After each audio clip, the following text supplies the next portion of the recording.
नमस्कार दोस्तों, education with mission में आप सभी का स्वागत है। आई थिंक आप लोग अच्छे होंगे। तो आज हम करेंगे क्लास 11th की जो भारतीय संविधान है, ठीक है। यानी कि हम संविधान के बारे में पढ़ेंगे। जो भारत का संविधान है उसके बारे में हम क्या क्या जानकारी इकट्ठा कर पाते हैं, क्या क्या हम जान सकते हैं, तो इस वीडियो में आज हम देखेंगे, ठीक है। तो हमारे चैप्टर का नाम है संविधान क्यों और कैसे। ये हमारा चैप्टर नंबर 1 है, यानी कि इंग्लिश में उसको बोलते हैं कॉन्स्टिट्यूशन वाई एंड हाउ, ठीक है। जैसे कि मैंने आपको पहले ही बता दिया था कि इस चैप्टर का क्या नाम है, संविधान क्यों और कैसे, ठीक है। तो सबसे पहले हमको क्या पता होना चाहिए, संविधान होता क्या है, ठीक है। तो संविधान की हम बात करते हैं, देखिए क्या आता है।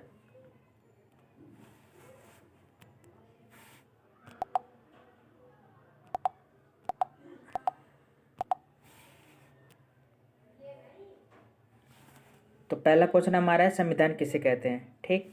तो संविधान क्या है, एक लिखित दस्तावेज होता है, ठीक है, जिसके द्वारा किसी देश में शासन व्यवस्था चलाई जाती है।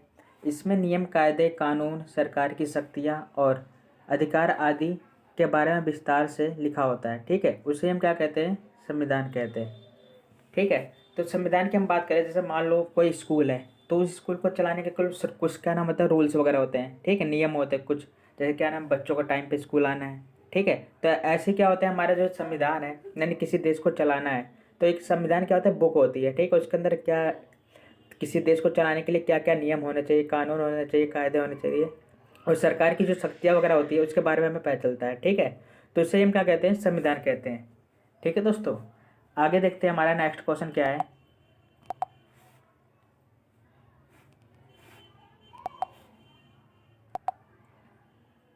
तो अगला क्वेश्चन हमारा है कि हमें संविधान की आवश्यकता क्यों पड़ती है, ठीक है। तो आपने जान लिया कि संविधान होता क्या है, लेकिन हमें इसकी आवश्यकता क्यों पड़ती है, ठीक है। यानी हम बिना संविधान के नहीं, क्या नाम है, क्या नहीं रह सकते। तो देखते हैं क्या क्या है। तो किसी देश का शासन सही से चलाने के लिए, ठीक है। अगर हम पहले पॉइंट की बात करें कि हमें संविधान की आवश्यकता क्यों पड़ती है, तो पहला पॉइंट है, किसी भी देश हो तो उसका क्या नाम है, शासन व्यवस्था चलाना है देश का, तो हमें किस चीज़ की जरूरत पड़ेगी, संविधान की पड़ेगी, ठीक है। दूसरा हमारा है, सेकंड पॉइंट हमारा है, सरकार के गठन व कार्यों की जानकारी के लिए, ठीक है। अगर किसी भी देश में अगर संविधान होगा तो हमें पता चलेगा कि सरकार के क्या क्या कार्य, क्या सरकार क्या क्या कार्य कर सकती है, या उसका निर्माण कैसे किया जा सकता है, ठीक। और तीसरा पॉइंट हमारा है, सरकार पर नियंत्रण करने के लिए, ठीक है। अगर संविधान होगा, हम क्या नाम है, जो सरकार होगा इस पर हम नियंत्रण स्थापित कर सकते हैं, नहीं तो सरकार क्या करेगी, अपनी मनमर्जी करेगी, ठीक। और चौथे पॉइंट की हम बात करें तो क्या है, देखो, संसद, न्यायपालिका और कार्यपालिका में तालमेल बनाने के लिए, ठीक है। जो संसद है हमारा, और न्यायपालिका यानी कोर्ट वगैरह, और कार्यपालिका, ठीक है, जो कानून वगैरह बनाती है, तो इसमें क्या है, तालमेल बिठाना है, यानी मिलजुल कर काम करें। तो इसके लिए भी हमें किस चीज़ की आवश्यकता पड़ती है, संविधान की, ठीक है। अगर हम पाँचवें पॉइंट की बात करें तो देखो क्या है, लोगों के मौलिक अधिकारों की रक्षा करने के लिए, ठीक है। मौलिक अधिकार मतलब क्या है, जो हमें जन्म से प्राप्त होते हैं, ठीक है। जैसे कि हम कहीं पे भी आ जा सकते हैं, कहीं पे हम शिक्षा ले सकते हैं, यानी पढ़ाई लिखाई कर सकते हैं, तो ये क्या होते हैं, हमारे मौलिक अधिकार होते हैं, ठीक है। तो मौलिक अधिकार की बात करो तो ये हमारे 6 होते हैं, हम सेकंड चैप्टर में पढ़ेंगे। अभी हम बस इतने देखते हैं, ठीक। अगला हमारा पॉइंट है 6, क्या नाम है, आर्थिक गतिविधियों की जानकारी के लिए, ठीक है। अगर किसी भी देश को चलाना है तो उसके लिए क्या नाम है, पैसे वगैरह चाहिए होता है। तो क्या नाम है, आर्थिक मतलब होता है पैसों से लेन देन, ठीक है। तो भी ये लिखा होता है संविधान में कि किसी देश को कैसे चलाना चाहिए, ठीक है, जिससे फ़ायदा हो। तो आगे देखते हैं हमारा, आपको ये सेकंड क्वेश्चन समझ में आया होगा। आगे देखते हैं हमारा क्या है।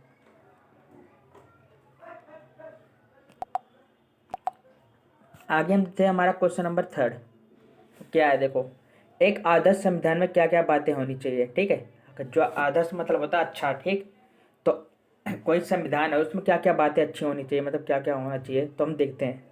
एक आदर्श संविधान में हर एक बात लिखित में होना चाहिए, ठीक है। तो पहला पॉइंट क्या है कि कोई भी जो आदर्श यानी कि अच्छा संविधान है तो उसमें जो भी बातें होंगी, यानी नियम कायदे होंगे, तो क्या होना चाहिए, पहले तो बात है उसमें सारी लिखी होनी चाहिए, ठीक है।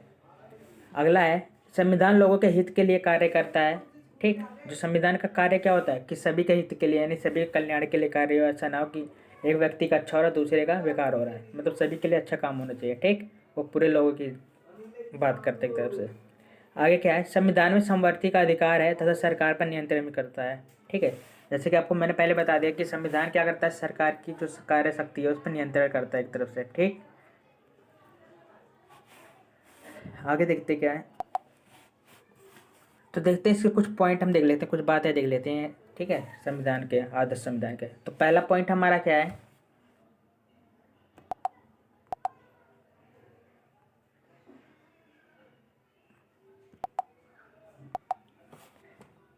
पहला पॉइंट हमारा है संविधान लोगों के मौलिक अधिकार की रक्षा करता है, ठीक है। जो संविधान क्या होता है, मौलिक अधिकारों की रक्षा करती है, ठीक है। जो मौलिक अधिकार होते हैं मैंने आपको बताया था अभी, वो क्या करते हैं, हमारे संविधान इसकी रक्षा करता है, ठीक है, बचाव करता है। आगे क्या है, एक आदर्श संविधान में सरकार की शक्तियों का पता चलता है, ठीक है। सेकंड पॉइंट हमारा क्या है, सेकंड पॉइंट हमारा, जो हमारा एक आदर्श संविधान होता है उसमें हमें क्या पता चलता है, जो सरकार है, ठीक है, वो क्या क्या कार्य करती है या उसकी क्या क्या शक्तियाँ होती हैं उसके बारे में पता चलता है, ठीक। थर्ड पॉइंट हमारा है संविधान में आर्थिक गतिविधियों की जानकारी होती है, ठीक है, सरकार क्या क्या कार्य करेगी, कैसे कार्य करेगी, ठीक है, इसके बारे में थोड़ा बहुत हमें पता चल जाता है, ठीक, किसके अंदर, संविधान के बारे में। अगला क्वेश्चन हमारा है भारतीय संविधान की विशेषता बताइए, ठीक है। तो नेक्स्ट क्वेश्चन हमारा क्या है, भारतीय संविधान की विशेषता बताइए, ठीक है, मतलब क्या क्या खूबी है, क्या अच्छी बातें हैं। तो देखते हैं क्या क्या है। तो पहला पॉइंट है भारतीय संविधान विश्व का सबसे बड़ा लिखित संविधान है, ठीक है। लिखित मतलब पता ही आपको, मतलब लिखना है, ये तरफ से लिखा हुआ है, ठीक। तो देखते हैं क्या है, इस संविधान में साफ साफ लिखा है कि लोगों के कल्याण के लिए सरकार उनको कुछ अधिकार प्रदान करती है, ठीक है। जो भारत का संविधान है इसमें क्या लिखा हुआ है कि जो लोग हैं, ठीक है, जैसे हम सब लोग हैं, तो इनके अधिकार, जो हमारे क्या क्या अधिकार हैं, तो इसके लिए सरकार क्या करेगी, उनको प्रदान करेगी, ठीक है, उनको बताएगी। अगला क्या है, संविधान में समवर्ती का अधिकार भी है कि लोगों को काम के लिए रोजगार देना है, ठीक है। संविधान में ये भी लिखा है कि क्या नाम है, लोगों का क्या नाम है, रोजगार देना, यानी कि उसको काम वगैरह भी देना है लोगों को। अगला हमारा है इंग्लैंड में लिखित संविधान नहीं है, ठीक है। अगर हम इंग्लैंड देश की बात करें तो वहाँ पर जो संविधान है वो लिखित में नहीं है, ठीक है, मतलब वहाँ का जो संविधान लिखा नहीं गया है वो ऐसे ही है। लेकिन हमारे देश का संविधान क्या है, वो लिखा हुआ है। अगला पॉइंट हमारे देश, सेकंड पॉइंट क्या है, कठोर व लचीले का मिश्रण, ठीक है। तो देखते हैं क्या है, भारतीय संविधान ना तो ज़्यादा कठोर है और ना ही ज़्यादा लचीला है, ठीक है। कठोर लचीला का मतलब होता है इसमें समय समय पर परिवर्तन किया जा सकता है, ठीक है। जैसे नए नए कानून आएंगे तो उसमें क्या है, परिवर्तन किया जा सकता है।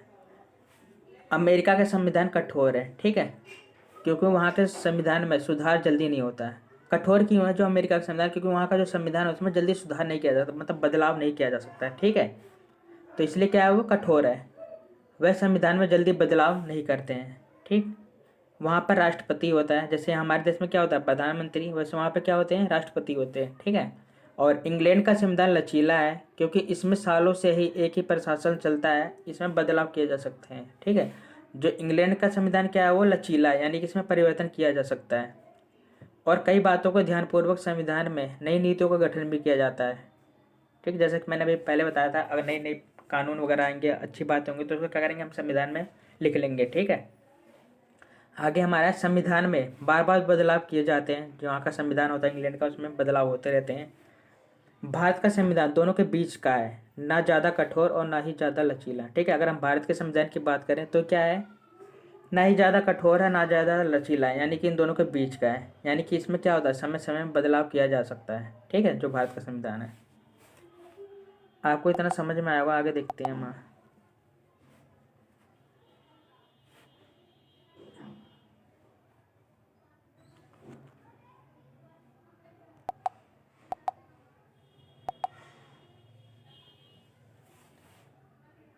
अगर हम थर्ड पॉइंट की बात करें तो देखते हैं क्या है, देखो ये क्या है, संसदीय प्रणाली। संसदीय प्रणाली क्या होता है देखते हैं। संसदीय प्रणाली में संसद के सभी कार्यों को लोकसभा और राज्यसभा दोनों मिलकर करती हैं, ठीक है। जो संसद वगैरह हमारा था वहाँ पे कौन कौन होता है, लोकसभा होती है और राज्यसभा होती है। तो कोई भी कार्य वगैरह, कानून पास करना होता है, कोई भी काम होता है, तो ये दोनों मिलकर काम करते हैं, ठीक है। आगे क्या है, संघ शासन। चौथा पॉइंट हमारा क्या है, संघ शासन। तो क्या होता है संघ शासन, क्या होता है देखते हैं। जब दो या दो से अधिक स्तर वाली संघीय शासन हो तो उसे संघ शासन कहते हैं, ठीक है। अगर कोई भी देश है वहाँ पर दो या दो से अधिक पार्टी होती है, ठीक है, पार्टी मतलब वो वाली पार्टी नहीं, जैसे नेता वगैरह जो हमारे होते हैं ये पार्टी होते हैं, ठीक है। तो इसके क्या होते हैं हमारे, अगर दो या दो से अधिक पार्टी हो उस देश में तो उसको हम क्या कहते हैं, संघ शासन कहते हैं, ठीक है दोस्तों। आगे हम देखते हैं हमारा पॉइंट नंबर 5 क्या है। मौलिक अधिकार, ठीक है। सरकार ने लोगों को कुछ मौलिक अधिकार दिए हैं, जैसे समानता हो गया, स्वतंत्रता हो गया और शिक्षा आदि, ठीक है। ऐसे हमारे और भी 6 अधिकार हैं टोटल, पहले 7 से 1 हटा दिया गया है, ठीक। सरकार इन अधिकारों की रक्षा करती है। मौलिक अधिकारों को किसी से छीना नहीं जा सकता है, ठीक है। जो मौलिक अधिकार है वो सरकार किसी से भी छीन नहीं सकती। अगर ऐसा होगा तो क्या करे, वो न्यायालय या कोर्ट वगैरह जा सकता है, ठीक। 6 पॉइंट हमारा है नीति निर्देशक तत्व की व्यवस्था है, ठीक है। नीति निर्देशक तत्व के द्वारा संसद के कार्यपालिका तथा न्यायपालिका एक दूसरे के तालमेल में रहते हैं। जो नीति निर्देशक तत्व है इसके द्वारा क्या होता है, जो कार्यपालिका होती है और न्यायपालिका, ठीक है। जो कार्यपालिका जो कानून बनाती है और न्यायपालिका जैसे कोर्ट वगैरह आप जानती है, तो क्या है, तो दोनों आपस में मिलकर रहते हैं, यानी तालमेल इनके बीच में बना रहता है, ठीक। जिससे कार्य को एक साथ मिलकर किया जा सकता है। जिससे कोई भी कार्य हो तो उसको क्या होता है, एक साथ मिलकर किए जा सकते हैं, ठीक। कार्यपालिका कानून को बनाती है। जो कार्यपालिका क्या होती है, कानून को बनाती है, आपको ऊपर ही मैंने अभी बताया था। और न्यायपालिका क्या करती है, कानून की समीक्षा करती है। मतलब जिस कार्यपालिका ने जो कानून बनाया उसको देखती है कि अच्छा कानून है या बेकार है, ठीक है।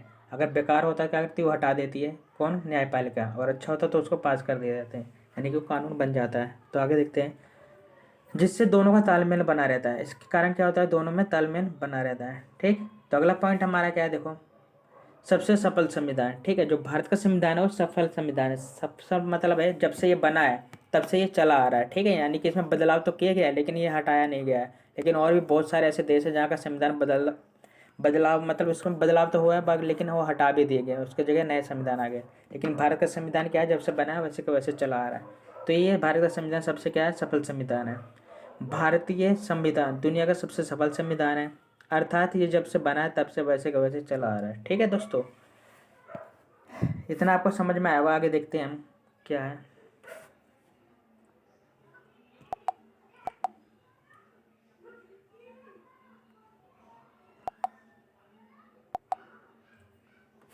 तो अगला क्वेश्चन हमारा है, किस योजना के तहत भारतीय संविधान का गठन किया जाता है। इसके अंदर हम एमसीक्यू क्वेश्चन भी देखेंगे, ठीक है।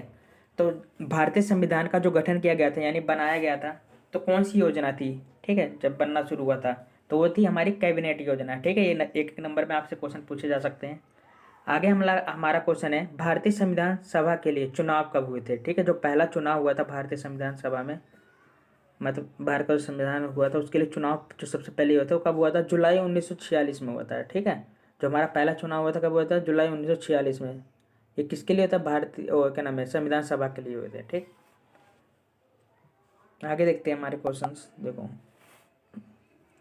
आगे हमारा है, संविधान सभा के सदस्यों के एक प्रतिनिधि को लगभग कितनी संख्याओं ने चुना था, ठीक है। जैसे क्या नाम है, आप बोर्ड वगैरह चुनते हो तो आपके एमएलए वगैरह होते हैं, ठीक है। तो क्या करते हैं, आप उनको चुनते हो, तो ऐसे कितने थे, तो बात करते हैं 10 लाख जनसंख्या ने एक प्रतिनिधि को चुना, ठीक है। तो मान लो कोई एरिया है तो वहाँ पे क्या नाम है, 10 लाख जनसंख्या होगी तो वहाँ से क्या नाम है, एक ही प्रतिनिधि चुन के जाएगा, यानी कि उनका एक ही लीडर चुन के जाएगा, ठीक। तो ये हुआ था। तो आगे देखते हैं हमारा क्वेश्चन, किस योजना के तहत संविधान सभा के कुछ सदस्य पाकिस्तान बनने पर अलग हो गए, ठीक है। जब पाकिस्तान हमारा दूसरा देश बन गया तो कौन सी योजना थी जिसके कारण जो कुछ लोग जो थे संविधान सभा के वो अलग हो गए थे, तो हमारा था माउंट बेटन योजना, ठीक है। उसके कारण क्या होते हैं, पाकिस्तान जब बना था तो कुछ सदस्य जो थे उसके संविधान सभा के वो अलग हो गए थे। आगे हमारा नेक्स्ट क्वेश्चन है, भारतीय संविधान सभा की पहली बैठक कब हुई थी, ठीक है। अगर हम पहली बैठक की बात करें तो कब हुई थी, 9 दिसंबर 1946। अगर हम दूसरी बैठक ठीक है, अगर दूसरी बैठक की हम बात करें तो कब हुई थी, वो 11 दिसंबर 1946। और तीसरी बैठक की बात की जाए तो कब हुई थी, वो 13 दिसंबर 1946, ठीक है। एक ही नंबर के सारे क्वेश्चन से आपको पता होना चाहिए, ठीक है दोस्तों। अगर वीडियो अच्छी लगी हो तो प्लीज़ लाइक एंड सब्सक्राइब करना, धन्यवाद।